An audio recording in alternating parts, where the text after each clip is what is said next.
दोस्तों, रूस और यूक्रेन के बीच युद्ध के आज 1373 दिन हो गए हैं, जबकि हमास और इजराइल के बीच युद्ध बंदी के 50 दिन। मध्य पूर्व एशिया की बात करें तो तकरीबन स्थिति वही है जो मैंने पहले बताया था। इजराइल की तरफ से कोई भी युद्ध बंदी के शर्तों को नहीं माना जा रहा है। वेस्ट बैंक में भी लोगों की हत्याएं की जा रही हैं। सीरिया में अंदरूनी लड़ाई बहुत ज़बरदस्त तेजी पे है। वही स्थिति सूडान की तथा अन्य क्षेत्रों की है। हालांकि सूडान में तथाकथित रूप से आरएसएफ के द्वारा एक पक्षीय युद्ध विराम की घोषणा कर दी गई है। यूक्रेन के दक्षिण क्षेत्र में जहां तक कामियांस्की क्षेत्र की बात है, लड़ाई जबरदस्त जारी है स्टेपनोहिर्स्क और प्राइमोर्स्की के लिए। इससे पूर्व यानी ओरिखो क्षेत्र में भी जबरदस्त लड़ाई जारी है, नोवोदानिलिवका और नोवोअंद्रिवका क्षेत्र में। फुलियाई पोल के रिवनोपोल क्षेत्र में रूसी सैनिक आगे बढ़े हैं, जबकि जापोरिजिया से सटे हुए निप्रोपेट्रोवस्क क्षेत्र में रूसी सैनिकों का ऑफेंसिव ऑपरेशन वह भी जारी है हुलियाई पोल के पूर्व में, जहां से वह तकरीबन 1 किलोमीटर आगे बढ़े हैं, और सटे हुए दोनेस्क क्षेत्र के डाकनोए क्षेत्र में भी आगे बढ़े हैं। पोक्रोवस्क क्षेत्र में रूसी सैनिक अब पोक्रोवस्क के पश्चिमी क्षेत्र में जबरदस्त आक्रमण कर रहे हैं। ग्राइशिने के लिए लड़ाई जारी है।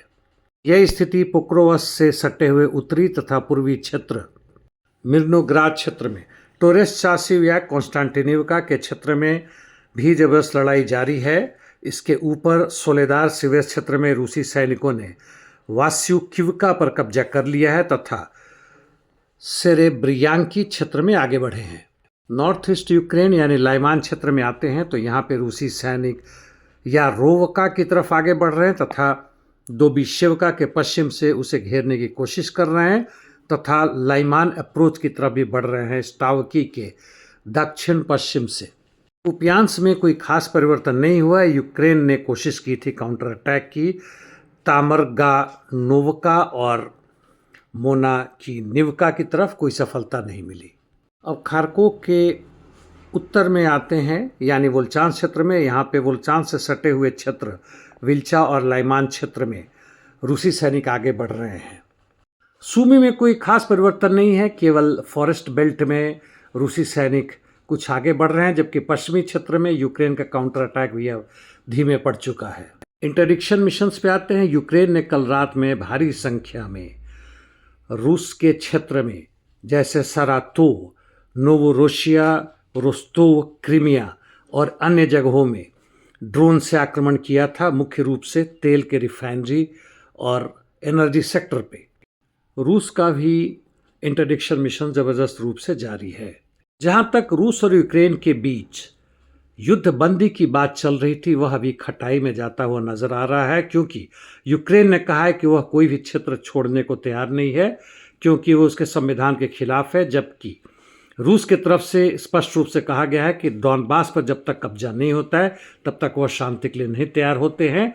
युद्ध से ही इस मसले को अब वह निपटाएंगे। कल मैंने गिनी बिसाऊ यानी अफ्रीका के पश्चिमी क्षेत्र के देश में जो सैनिक तख्ता पलट हुआ था उसकी चर्चा की थी। वह और मजबूत हो गया है। यह लगता है कि फ्रांस के हाथ से यह भी निकल गया, लेकिन अभी हमें पूर्ण विवरण का इंतज़ार करना पड़ेगा। इसके पहले हम सोचें कि यह भी साहेल स्टेट का एक हिस्सा बनेगा या नहीं। जबकि इस सैनिक अभियान का विरोध यूएनओ के जनरल सेक्रेटरी ने तथा साथ साथ इकोवॉस और अफ्रीकन यूनियन ने भी किया है। चलते चलते ये बता दें कि ऐसा लगता है कि अमेरिका ने यानी ट्रंप सरकार ने यह मूड बना लिया है कि वेनेजुएला पर अब ज़मीनी आक्रमण करेंगे। अभी तक उन्होंने 21 एयर स्ट्राइक की और 83 से अधिक लोगों की हत्याएं कर दी है। यह 21वीं शताब्दी की अमेरिकी साम्राज्यवाद की दादागिरी, जो कि दुनिया भर में तथाकथित रूप से प्रजातांत्रिक सत्ता स्थापित कर रहा है। आज के लिए इतना ही दोस्तों, कल या परसों फिर मिलते हैं। धन्यवाद।